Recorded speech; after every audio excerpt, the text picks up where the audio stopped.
Bonjour et bienvenue sur les plateaux TV des CMSD 2013. Je reçois Michael Launay, bonjour. Bonjour. Donc, qui représente le CMS Plone. Et Kevin Danzi, bonjour. Bonjour. Donc, qui représente CMS Made Simple. Alors on va commencer par un petit rappel un petit peu de l'histoire de ces deux CMS. Kevin, est-ce que vous pouvez commencer un petit peu CMS Made Simple, il vient d'où ? Alors CMS Made Simple a été créé en 2004 par un Américain qui s'appelle Ted, qui a mis à disposition d'open source son code, donc CMS Made Simple qui est basé sur PHP et MySQL. Et donc c'est une communauté qui s'est formée tout autour, qui est principalement européenne, même si je dirais les personnes qui dirigent, qui chapeautent un peu le projet, restent canadiennes et américaines. D'accord, c'est l'origine du projet, ouais. Voilà. Okay. Très bien. Et Plone, il nous vient Alors, d'où ? Plone a été créé en 2001 par trois personnes réparties au niveau international. En fait, ils ont commencé en 99. La première release a été faite en 2001, à l'occasion de leur rencontre. Et depuis, il y a à peu près 380 membres de sociétés qui contribuent sur 700 membres au total de la communauté. D'accord, donc deux CMS relativement anciens, on peut dire. Oui, 2001, ouais. On a passé le cap quasiment des 10 ans chacun. Voilà. C'est pas mal. De nombreuses refontes, à mon avis. Donc, Très bien, alors côté CMS Made Simple, je vais y arriver. Qu'est-ce qu'on a un petit peu dans les casiers actuellement ? Alors l'année dernière on s'était vu, j'avais annoncé une 1.11 en bêta pour l'été. Ouais. Donc cette fois-ci je vais pouvoir présenter la 2.0 en bêta pour cet été également. C'est une version qui embarque des grosses modifications. On va essayer de rien casser, mais en tout cas il y a des nouvelles choses qui vont arriver, comme une nouvelle notion de design. Alors c'est un peu long à expliquer, je ne vais pas m'étendre sur le sujet, mais ça devrait permettre de copier-coller des designs entiers de site à site beaucoup plus facilement que ce qui n'est actuellement. Pour refaire l'apparence en fait, pour reprendre l'apparence d'un autre Ou site pourquoi et l'adapter créer facilement. des templates et les mettre à disposition de tout le monde sous une forme open source également, comme il est fait régulièrement sous Joomla par exemple, pour citer que lui. D'accord. À l'époque, quand on s'était eu effectivement il y a un an, l'accent était sur la performance, faible utilisation de ressources. Exactement, il y a un an, on avait parlé beaucoup de Smarty 3, la mise en cache, et ça a porté ses fruits. On a descendu les consommations de mémoire de 64 mégas pour passer à 20 mégaoctets de mémoire vive. Donc c'est rien, c'est vraiment un logiciel qui s'installe sur tout et n'importe quoi sans problème. En place, une fois déployé, on a une application qui prend 20 mégaoctets, donc c'est rien non plus. Enfin, n'importe quel hébergement web de nos jours permet l'accueil de CMS Made Simple. Donc là, au niveau perf, on est bon. Maintenant, on est en train de réimplémenter des nouvelles fonctionnalités intéressantes.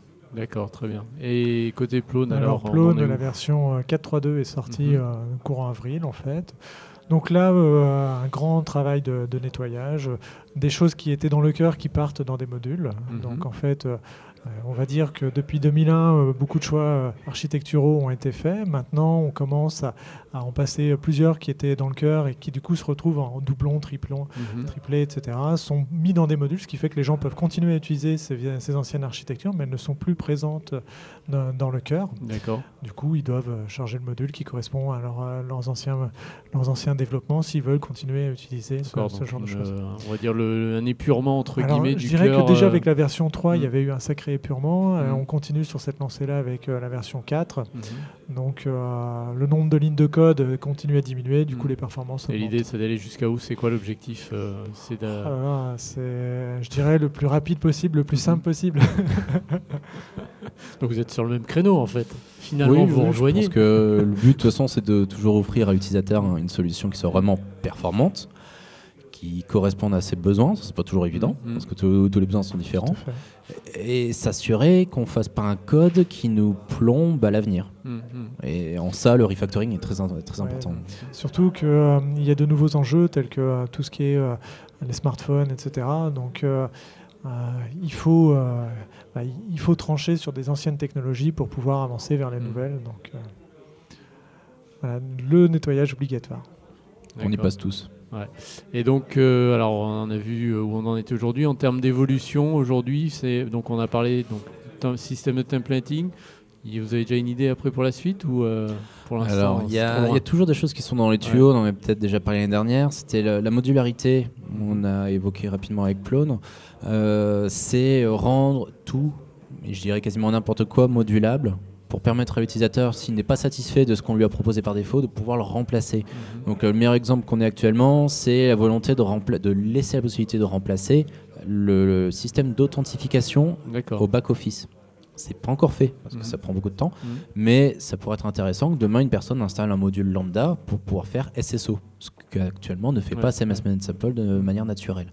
Donc du LDAP, du SSO, on peut imaginer n'importe quelle solution, quitte à aller se plugger sur une base de données MongoDB, je sais pas pourquoi, parce qu'on vit, ou sur de l'Oracle, voilà, avoir son propre connecteur à côté. D'accord. Donc ça, c'est dans les tuyaux. Ok. Et côté Plone, à venir? À l'avenir, là, il y a un énorme travail qui a été fait par Machina Corpus pour pouvoir utiliser les Plone, je dirais, sur les mobile devices. Donc, sous forme de modules, pour l'instant, absolument pas intégré au cœur, etc. Donc, il y a vraiment une réflexion qui est faite là-dessus. Donc, du coup, ça crée beaucoup de discussions sur la mailing list, etc. On voit clairement qu'il y a on va dire, des arbitrages à faire. Donc le mobile va devenir quelque chose de plus en plus important et voilà, donc le travail est fait là-dessus.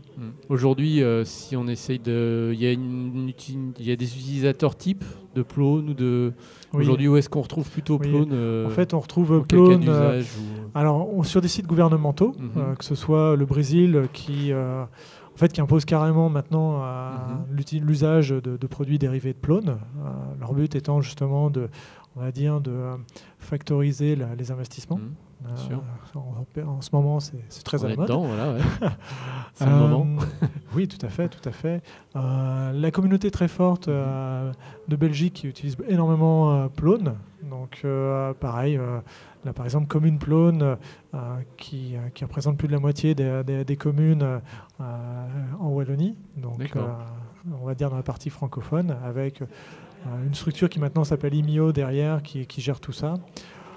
En France, je vais dire que Plone est en train de repartir. Il y avait un petit essoufflement il y a quelques années, des acteurs qui étaient présents, qui se sont repositionnés. Et là, on voit que ça réémerge.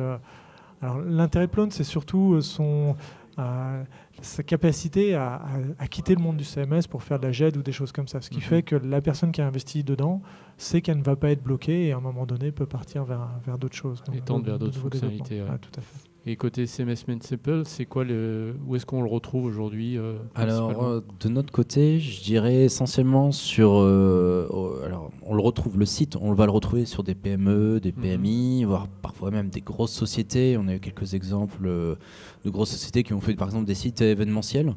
Ils avaient besoin d'un site qui soit performant, quasiment ready to dev, ready to deploy même. Donc ça, on va retrouver sur ce genre de site. Par contre, ceux qui les utilisent au jour le jour, ce sont des professionnels qui le mettent en place. Et en ça, on travaille avec beaucoup d'agences web qui trouvent dans CMS Simple une véritable force par rapport à leurs concurrents, parce que la mise en place d'un design, par exemple, c'est de base que de l'HTML, du CSS. Quoi de plus naturel pour un designer d'aller placer son code là-dedans? Donc ça, c'est un gain qui est énorme pour le designer. Vous diminuez. Il n'y a pas à prendre un langage spécifique pour faire ces templates. Non, c'est de l'HTML. C'est de l'HTML. Et ça, c'est ça qui est super avec CMS Simple, c'est qu'on n'a pas besoin de réapprendre un langage tiers pour commencer à utiliser. On a du Smarty qui permet d'aller au-delà que ce qui est proposé par défaut, juste du HTML. On peut mettre du PHP également, mais naturellement, le designer va pouvoir faire son travail. Le développeur pourra utiliser le PHP, etc.